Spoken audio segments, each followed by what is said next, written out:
Welcome everyone to the Craniotomy podcast, where we talk about the brain and stuff. I stayed up really long last night thinking about the way to introduce this podcast, and the brain and stuff keeps coming to me. I learned this will test out. So happy to have you all. My name is Mohammed Nasser. I'm one of the hosts for this podcast. I live and work in Tucson, Arizona. We're recording this in January. It was another terrible day of 71 degrees. I know. So, David and Alex, you want to introduce yourselves? Yeah, I'm Alex. No. Not really. I'm AlexanderHerman. I'm an assistant professor in psychiatry at the U. And I'm DavidDarrow. I'm one of the faculty neurosurgeons at the U and co-PI of the Herman DarrowLab with, surprisingly, Alex Herman. Awesome. Happy to have with us our guest today, Dr. Ben Hayden, who's an associate professor in the Department of Neuroscience and the Center for Magnetic Resonance Research at the University of Minnesota. Mm-hmm. So, Dr. Ben, you want to tell us who you are and what you do? Sure. I have a lab here at the U, and we basically record neurons in the brain and with electrodes. And so that's basically the name of the game. We try to understand what the brain does by looking at the activity of single neurons. And we're interested in kind of the highest of high-level cognition. So that means decision-making, basically free will, when you're trying to decide between two things, what's going on in your brain that causes that decision to happen. And then we look at things related to that. And so that's going to be executive control, like when you're eating an apple and then you get tempted by a cupcake and you give up on the apple and you move on to the cupcake, or when you do the opposite and you are eating the cupcake but you exert extreme self-control and put that fork down and go back to the apple.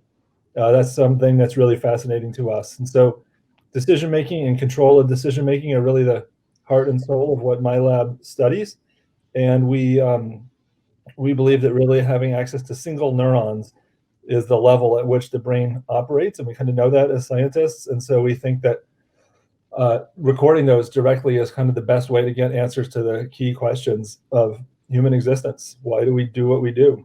And Alex and David, does your work overlap with Ben? And if yes, in what ways?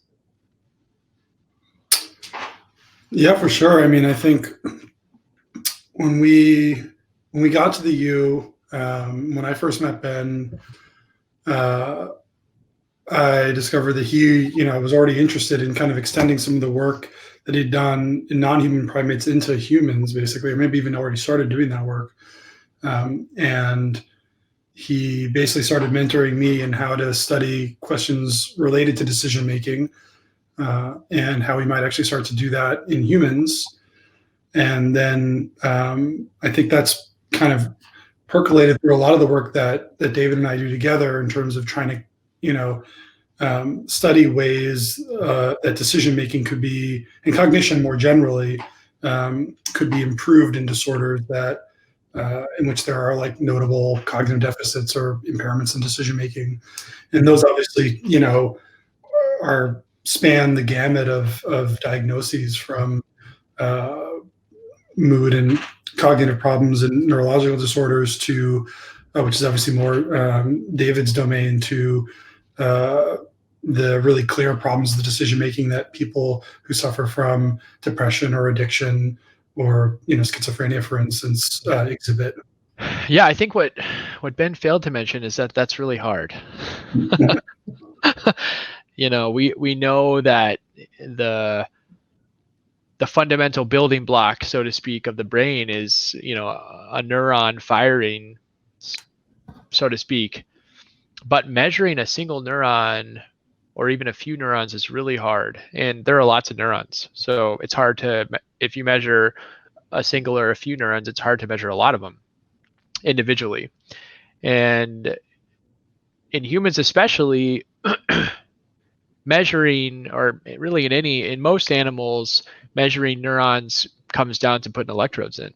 Yeah, we're very lucky here at Minnesota that we have a large epilepsy monitoring unit, and we have a deep brain, Parkinson's deep brain program And it's not lucky, of course, for the patients who have these conditions, but it is great for them that they have access to 21st century medical technology, which kind of sounds very science fiction-y, but you can actually put electrodes into their brain and use those to diagnose and treat their illnesses. And so we, as basic scientists, take advantage of the downtime in these procedures to record brain activity and try to link brain activity to whatever they're doing, whatever their bodies are doing out in the world. And that's kind of on some level, we're just engineers trying to figure out the mapping function between brain activity and behavior, how those relate to each other. And for us, Alex and I talk a lot about this, sort of the old paradigm of studying the brain was exactly that. Well, in patients that we put the electrodes, we kind of just have them do a few other things to help us start decoding what the brain is doing and how that relates to behavior. But I think there's sort of this more modern view where oftentimes we can get quite a good understanding of that individual patient in some cases, and potentially in the future could really help steer their treatment and sort of tailor their treatment specific to them relative to these things, because the type of stuff that Ben works on is one of those things that people are very interested in. Most people really care about how their cognitive function is, how well it's working. And they're extremely interested in the studies that we're doing. So, participating in research is not generally a problem for us. We have lots of people. But how you can, walk the line between helping that individual patient and getting a good understanding of the sort of general brain is a problem in neuroscience, because it turns out that brains are different, slightly different, and that makes understanding them challenging, but also sculpting our treatment makes that challenging as well.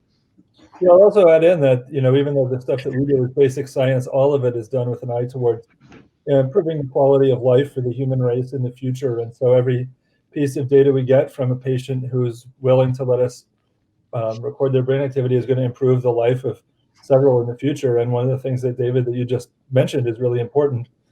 If we can measure brain activity in the lab, and we can measure behavior in the lab and relate them to each other, especially if we can figure out a way to do that rapidly online, maybe that's using supercomputers or machine learning techniques, we can start to tailor the treatment much more efficiently and improve the efficacy of these miracle treatments of deep brain stimulation and electrodes, but make them even better, make them 22nd century quality science.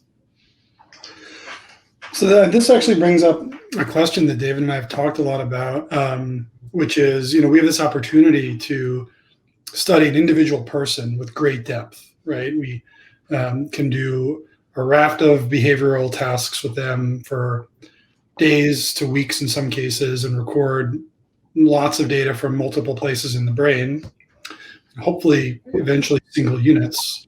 But the numbers of individuals who are getting these kinds of brain surgery is really small, obviously.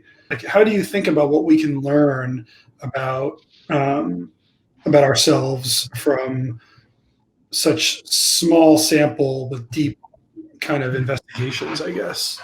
Yeah, so that's a great question. I have two answers to that. First of all, there is this reproducibility crisis in psychology where a lot of results collected in the 80s and 90s aren't replicating. But I would argue that that's the biggest argument for taking advantage of brain data, because as soon as you have experiments that involve recordings from single electrodes, single neurons, local field potentials within the brain of whatever animal it is, the reproducibility becomes exponentially higher. And so I think the reproducibility crisis is a function of the fact that when you're measuring something really remote from the brain, like reaction time or choices, you have much more constrained ability to draw inferences about what's happening in the brain. But if you record directly from the brain, then you can make really high quality inferences.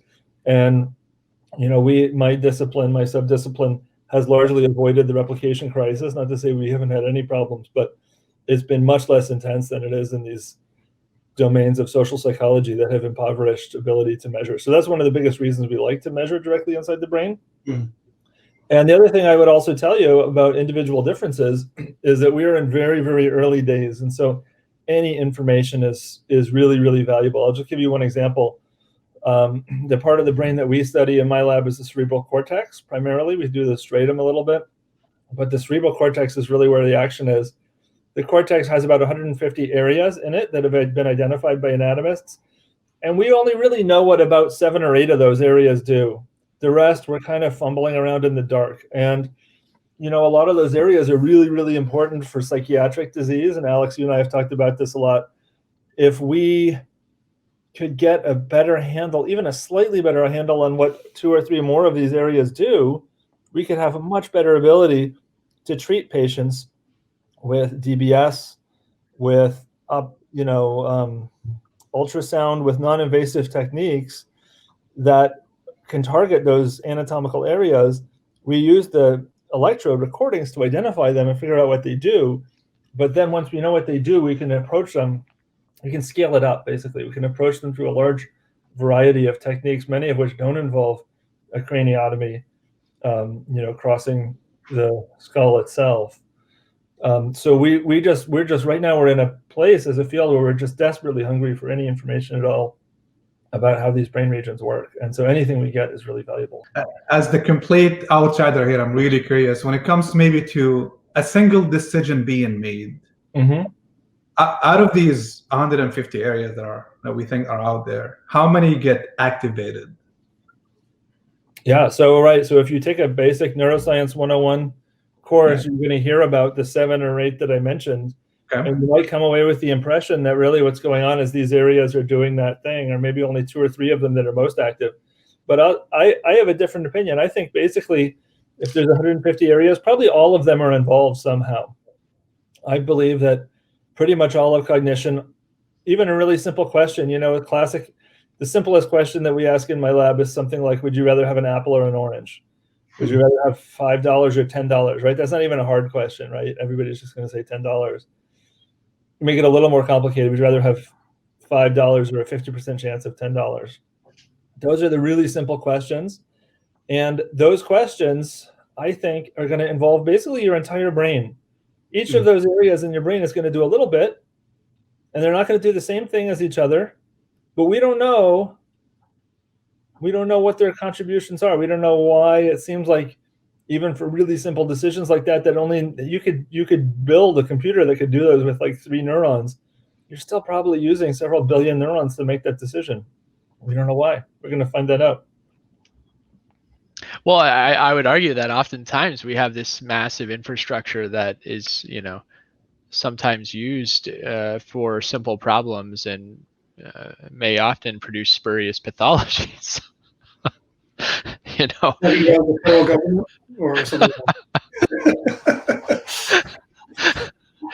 Sometimes there's more computation that's necessary. Like you said, you could build a 3 neuron system to compute the optimal solution to a lot of these questions, and we're using like 15 watts, right? Yeah. And I think that's a good segue to talk a little bit more specifically about decision making and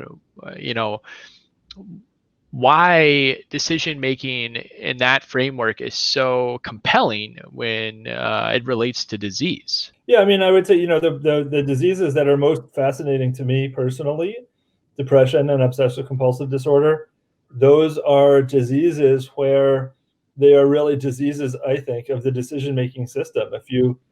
And in a really interesting way, it's like, you think, well, I just touched something and I logically understand I don't need to wash my hands, but I can't control myself. I've lost the control. I've lost the ability to make that decision properly. It's like some alien has gotten into my head and is forcing me to do something that I don't want to do, or maybe you do want to do it, but you don't want to do it. And it just gets really fascinating and really philosophically deep and complex very, very quickly. And the only way, I think the only way to really make progress on these is to understanding what these diseases are and what drives them is to solve the kind of key questions of what is the decision? Where is the decision made? Who makes it? How does it get made? Is there a me in there that's making it? Or am I just kind of getting told what the decision is and executing it. All these questions that are still not even close to being answered. And the only way I think we can ever answer them is by interrogating activities of neurons in the brain as the decision's getting made. Yeah, it just reminds me, I recently saw a patient with pretty severe OCD that's been refractory to everything. And, he came to my clinic and he said, my doctor thinks that I should, have a cingulotomy. Mm-hmm. And this guy is, in his 20s. It's such a disabling disease. And, cingulotomy is a fairly well accepted treatment for severe OCD when it's destroying your life. Which is fascinating because it's, bilateral anterior cingulotomies. And from the perspective of, the electrophysiology and the stuff that we're typically looking at, it seems almost incomprehensible to do something like that. It does, yeah. And I'll say something. There's something funny about a cingulotomy, which is the brain. The neurons are so precisely wired. Every single connection matters. I have a one-month-old upstairs. Everything has to be wired. Your brain spends a huge amount of time in a very vulnerable state making sure that wiring is done, and the parents have to put a lot of energy into protecting you when that's happening. And then it could still somehow at the growth level cause major trauma in your life. And finally, a surgeon can come in and do something that's fundamentally not precise at all. Wait a minute. Having very, very minimal side effects. On a scale of 8 billion neurons, you're not selectively choosing which 8 billion neurons. No. This one goes, that one, and you're not rewiring, you're not delicately suturing this neuron onto that soma. On the scale of how the brain is organized, it's very imprecise. And it's amazing how effective it can be when you do it. It's not always effective for every patient, but in a lot of cases, the cingulotomy can be very effective, and it can last a long time too. Right. It's just incomprehensible. It's the same thing with frontal lobe surgery. We often have to remove the frontal lobe for various reasons, and it's surprising. Every time I remove someone's frontal lobe, whether for whatever reason it is, and I'm waiting, I'm like, it just doesn't seem possible to remove this much of the brain, and someone to wake up and be the same that they were, and they, for all intents and purposes, they look the same. And they act the same, and they talk the same, and it's quite astounding. I mean, yeah, this is like one of the great mysteries. And do you think that at least part of the answer, Ben, is this idea that the computations that the brain performs really are, in a sense, distributed over multiple brain areas, and that we always think about anatomy because it's what's so obvious, right? It's easy for us to separate these different anatomical regions of the brain, but maybe there's actually a whole different way of representing the brain that actually is the correct representation when we think about how computations are actually being performed in the brain. Yes, I think so. And I think a lot of the early 21st century technologies, advanced lesion techniques, molecular tagging, things like that, neuroimaging, make it really tempting to look at the brain as a modular structure where your job as a neuroscientist, you wake up every morning and go to work, your job is to think about one of these 150 areas and figure out what its key role is. And I think that's true, but it's only part of the truth that a lot of the functions that are interesting to us, and that includes self-control and that includes economic decision-making, are vastly distributed across the entire brain. And so you can lose parts of it and you're not going to be unaffected, right? I mean, David, there's a reason you're removing the frontal lobe in these patients, but you're not going to be, it's not like you remove one part of brain and lose your ability to make decisions about food, but your ability to make decisions about drinks is completely spared, right? That's not how the brain is organized. Mm-hmm. But if you read a lot of the literature on neuroscience, you get the feeling that you would expect something like that to happen.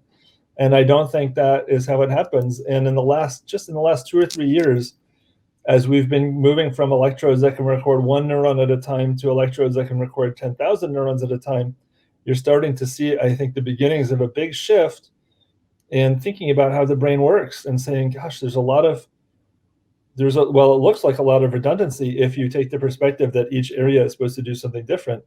And we don't even know what the alternative perspective is yet. But if you imagine there's an alternative perspective and describe the brain, then that there's evidence for that. Now, why that is, why does it look like we just have a bunch of brain tissue that's useless, that David can go in and chop out and throw in garbage can?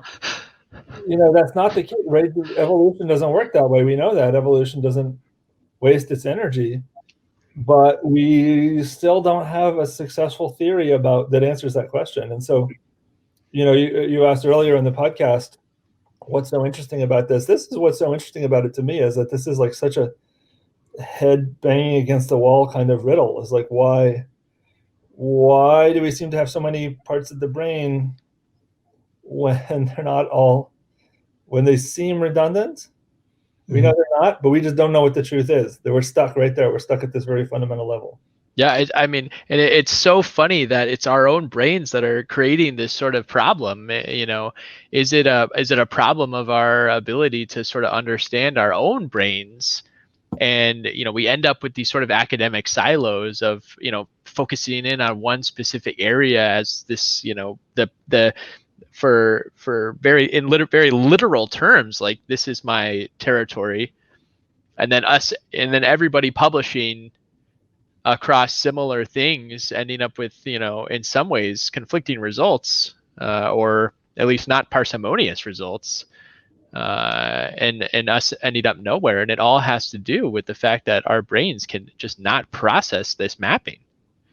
Yeah, I'll give you. I mean, you said something really interesting about being in silos. One of the things I've been reading a lot about over the last 5 years or so is bee swarms, and every year in May, in the northern hemisphere, bees leave their hive, a bunch of them, not all of them, and they swarm, which means they gather in one place for anywhere from 3 to 5 days, and they collectively decide on a new hive site.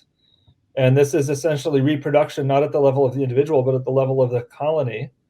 And we know a lot about how that swarm of bees makes this decision. It basically forms into kind of a brain, except instead of neurons, you have bees. And a lot of the properties of this bee decision-making system are like the brain as I envision it. There's no particular decision-making center of the swarm.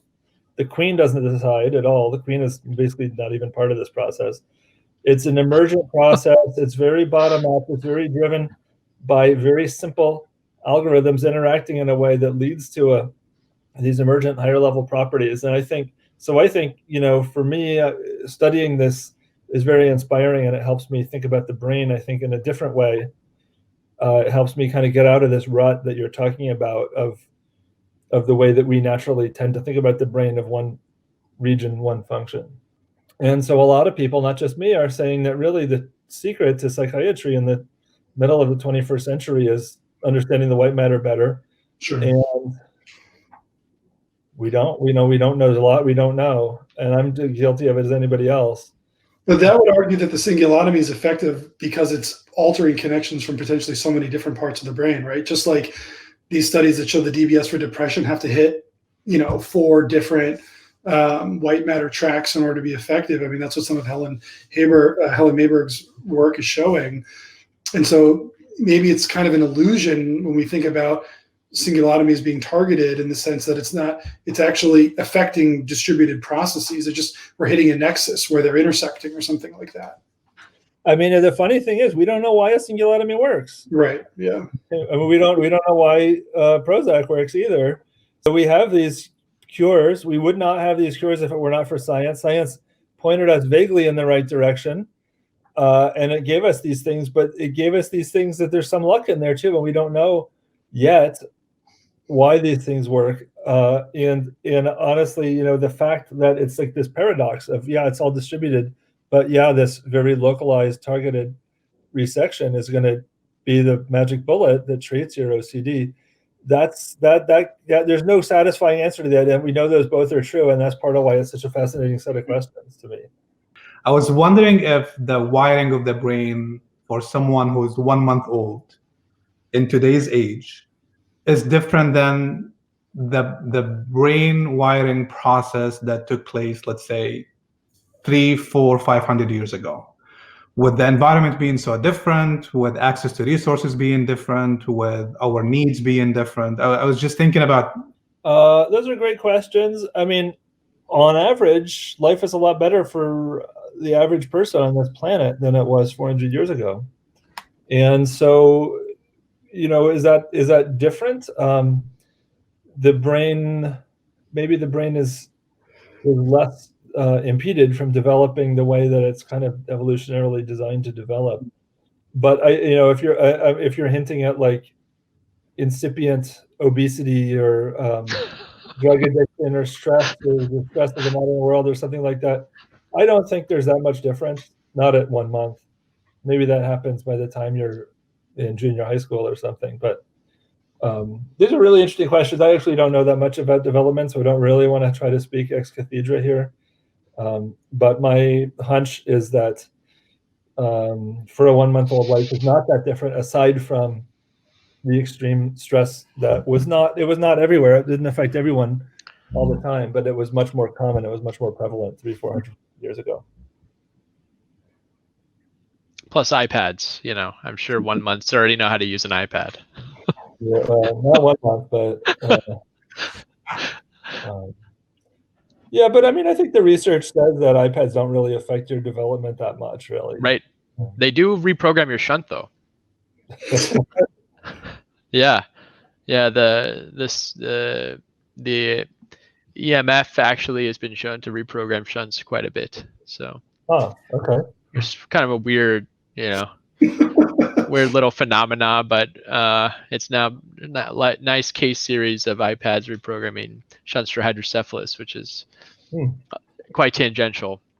You know what is, and this goes back to going outside your silo. One interesting area that I've been kind of interested in the last few years, and I've read a bit about, is the incidence of obsessive compulsive disorder and clinical depression among hunter-gatherer people. And there are a bunch of these people alive today, not as many as there were 100 years ago, and certainly not as many as there were 1,000 years ago, but there are a lot of them, and they can be studied. And a lot of psychiatrists, a lot of adventurous, ambitious psychiatrists have gone into these communities of hunter-gatherers. And there's a theory, there's a kind of noble savage Rousseau theory that these are diseases of civilization. But my reading of that literature is that when you go into these places and you ask the right questions, especially if you come in with respect for the culture and you get the respect of these people and you get them to be honest with you, you'll find that the incidence of depression and the format of depression is nearly identical to how it is in modern society. It's like, oh, actually, the stresses of modern society don't affect the incidence or the severity of these diseases, either OCD or depression. They do affect its expression. So in modern days, you might have people, in the 19th century, you had a lot of people who had OCD around religious ideas, and society is a lot less religious than it was 100 years ago. And so religious obsessions and compulsions are a lot less common. And now it's all... yeah, a lot of them are about, right, yeah, during the pandemic, it's all about germs and bugs. And if you're if you're a hunter-gatherer, it's probably about bears attacking you or something like that, right? So, we know that 5,000 years ago, there was such a fear of bear attacks that people stopped saying the word bear. You can see that in the linguistic literature. And so there's the shape of it's different, but the actual having worries and the number of people who have it and the intensity and how it affects their life is surprisingly consistent. And that suggests that this is not some artifact of how our society is particularly noxious. It's something about being a human. That is interesting because, there is a lot of discussion about the changing incidence of depression, for example, with, increasing astronomical rates, 20% lifetime risk. And my impression was that, one, it was changing expression, like you said, it's a lot safer to talk about depression, for example. But the other is, we think of depression as, the one way to frame depression is the chronic manifestation of an acute evolutionary, process, something that is part of our natural bereavement cycle that essentially does not have the same factors in our lives that allow it to dampen or, cycle, so to speak.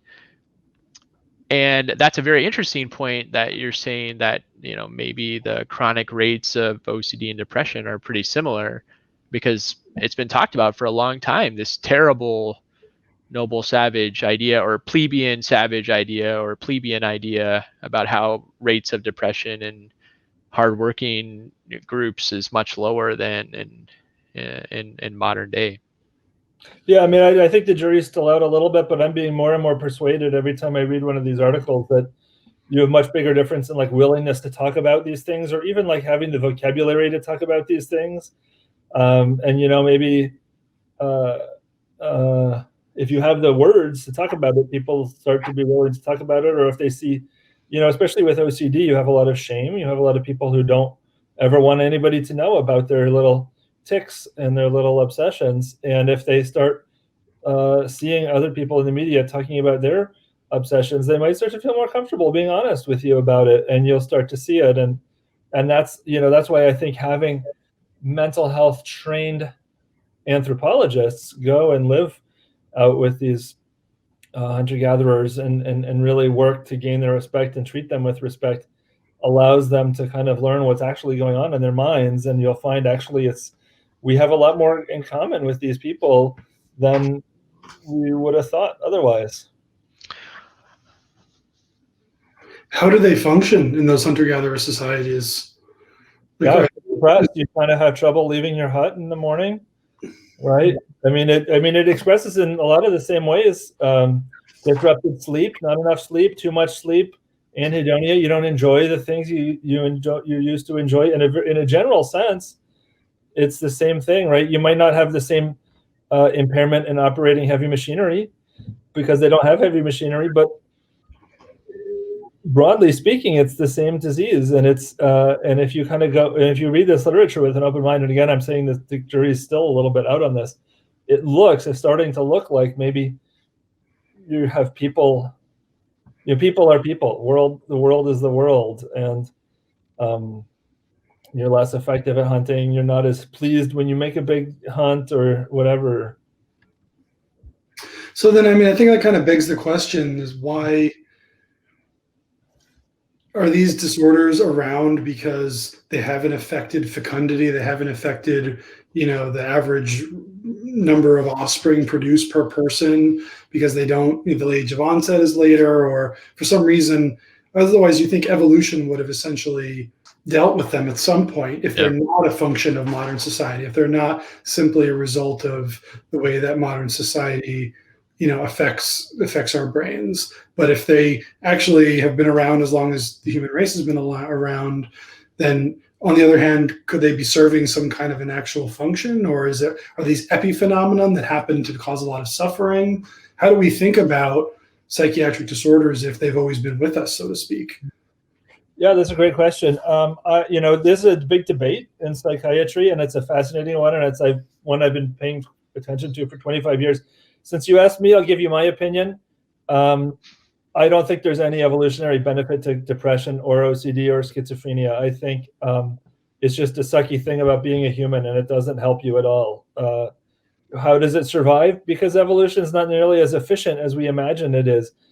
Evolution is pretty efficient on the scale of tens of millions of years, but on the scale of like hundreds of thousands of years or even a few million years, there's a lot of problems with it. I mean, just look at the human race. We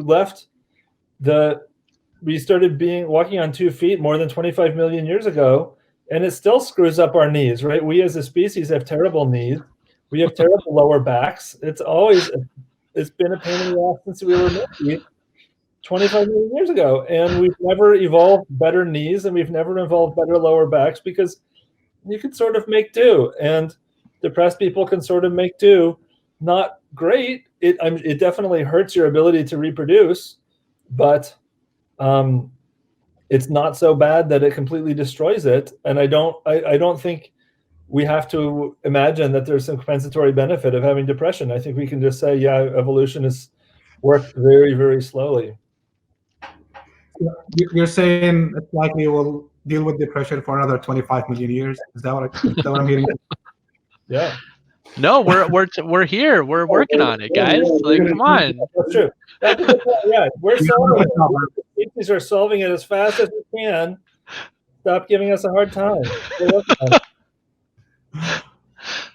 But that does underline the importance of a role for science here, right? I mean, a lot of people feel that if we just had the right societies or the right lifestyles or the right mindsets, that most psychiatric disorders would just go away, right? There is certainly a strong community out there of people who believe that. And what I don't personally believe that, although obviously, I think aspects of community can make life much better and can certainly, alleviate psychiatric symptoms significantly, as can lifestyle and mindset, etc. But at the same time, there is very likely this leftover portion that probably needs to be dealt with on a biological level. And to do that, we really need science to understand exactly, what's underneath, what's actually happening in the brain when, that's leading to the expression of these different symptoms potentially. Yeah, I think you said it perfectly. And I will just add in that science is not limited to psychopharmaceutical treatments or surgical treatments. It also involves the sociology of trying to figure out what aspects of our community make life better. Oh, definitely. Yeah. And what's barking up the wrong tree and wasting time, and what's actually going to help. And as a scientist, I'm perfectly happy to use cognitive behavioral therapy, which involves no pharmaceuticals and no surgical treatments. But it was science that came up with that idea, and science that tested it and validated it against the alternatives at the time. And so, we just because we're saying science, we shouldn't assume that this is only things that have to happen literally in the hospital operating room. It can involve a much bigger range of things. Right, and to that end, I would say that most surgeons, the perspective is that the goal of those surgeries that involve science is to remove the need for the surgeries. So Ben, what are some other things that you're thinking about these days? What else is interesting to you? Let's see, what's interesting to me. One thing we talked about a little bit is basic science and curiosity-driven science, and the value of just asking kind of questions you could never ask before. And so I'm thinking of all the things that you can do with electrodes in the brain of a human that you just couldn't ask with any animal model, right? So, game theoretical things or deception, lying, right? As far as we know, no other animals besides maybe chimpanzees, which are probably the closest animal to us evolutionarily, lie or have anything even close to deception. What is unique about humans? Why are we different than other animals? And what's unique about human development that means that a 5-year-old would never lie and a 6-year-old might lie all the time? Mm-hmm. Yeah, at some point we had talked about doing like a prisoner dilemma experiment, but we should get back to that. I mean, I think there are a lot of cool ideas there for things we could explore. Absolutely. If we ever had two patients we were recording from simultaneously, that's what we've always talked about, how that would be perfect. Having someone play, another human or a computer. Yeah, creativity, and creativity is like a humanity thing, but there's also a huge amount of people in the business community who really want to know how to be more creative at designing products and coming up with better things. So there's a huge amount of interest from large parts of the world in this problem of creativity. And again, as far as we know, animals besides humans aren't really creative in a way that humans are. Maybe they are. We don't even know how to ask that question. But God, decoding creativity, that is a hard thing to understand, decoding creativity, understanding creativity from a quantitative basis. I don't even, does it even have an answer? Yeah. I mean, it's quite wild. I mean, University of Minnesota is one of the top places in the world for studying this at the social psychology level, where the only measure we have is when I ask you to be creative, whatever answer you give with your words that you're speaking, and that's it. That's the only thing we can measure. Boy, if we could measure brain activity, we could say a lot more. We could really quickly answer a lot of questions that have bedeviled this.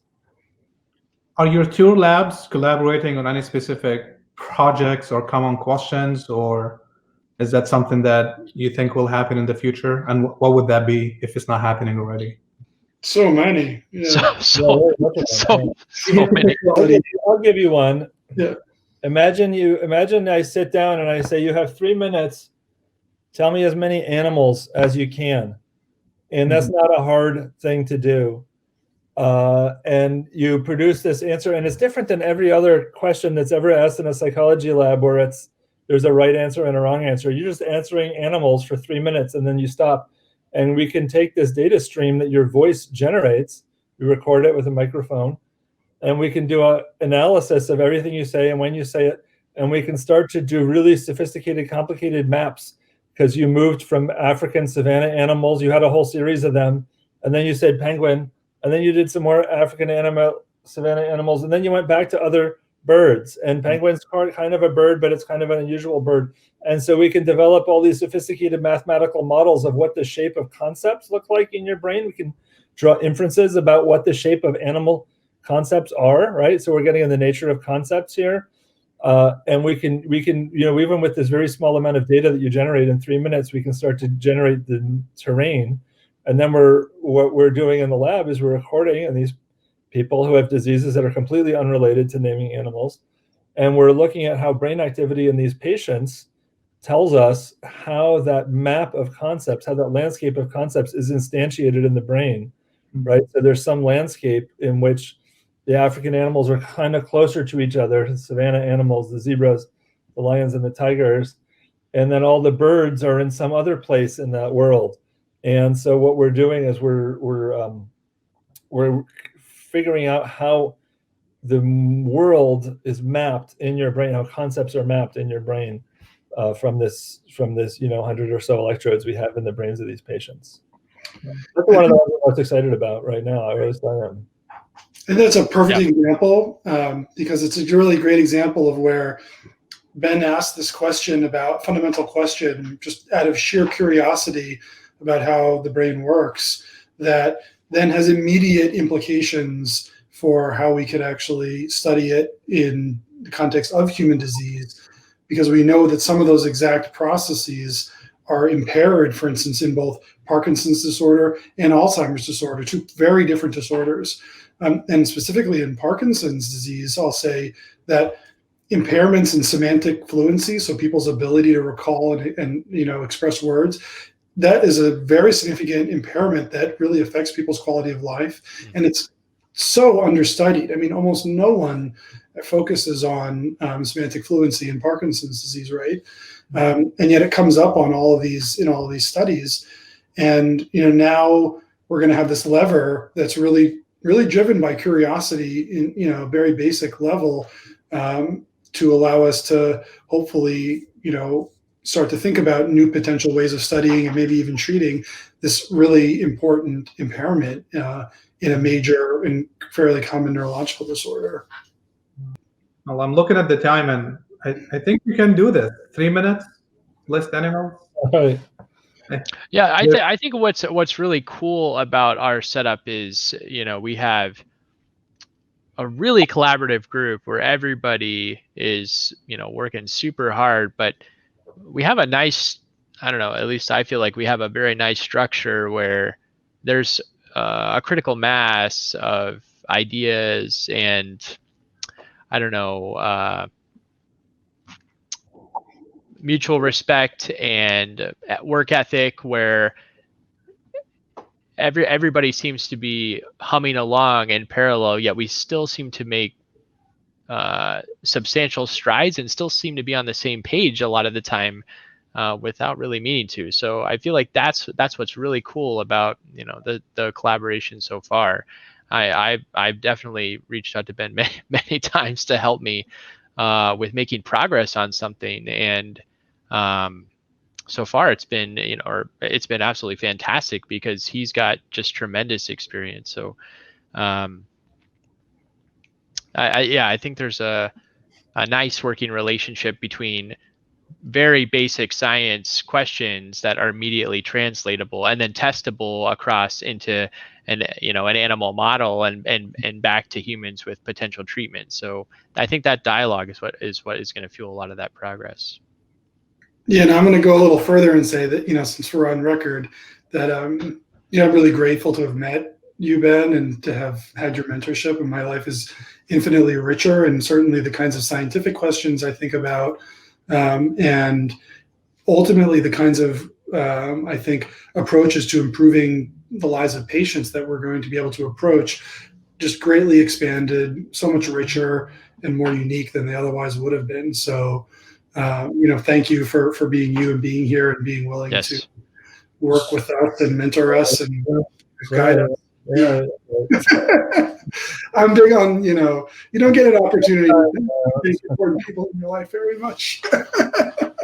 I'm a sap. What can I say? All right. Great. Well, thank you very much for saying all those very kind things about me. I think at least 1% of them are true. Then that's still pretty good. That's really cool. Ben, thank you so much. Yeah, Ben, for spending your time with us. Thank you very much for the opportunity. Yeah, thank you. Thank you, Ben. Yep. All right. I'll talk to you all later. Bye-bye. Talk to you later.